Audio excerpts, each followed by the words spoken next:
Hola, chamo-me Iván e vou a ler este conto titulado Libro Parlanchín. Yo dedico especialmente a Gerai e a Diana.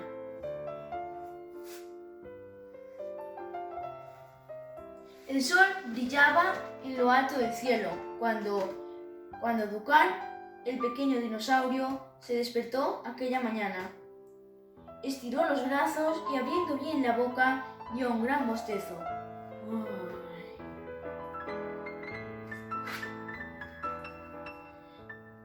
Es la hora de desayunar y Dukan estaba hambriento.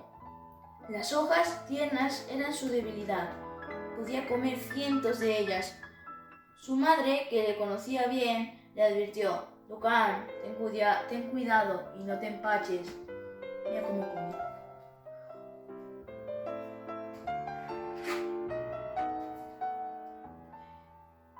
Cuando terminó con las hojas, le llegó por el aire un aroma inconfundible. ¿Qué es lo que huelo? Son mis vainas favoritas, y aunque se sentía bastante lleno, corrió a comerse unas cuantas.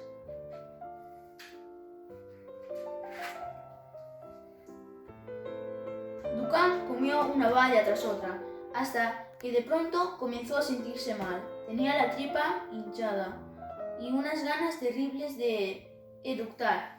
¡Buah!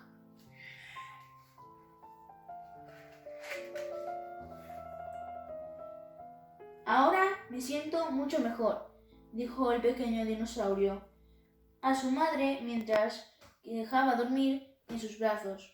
Ay, Dukan, Dukan, si me hicieras caso de vez en cuando, te ahorrarías mis muchos disgustos. Doy un besito. Aquí acabas. Chao.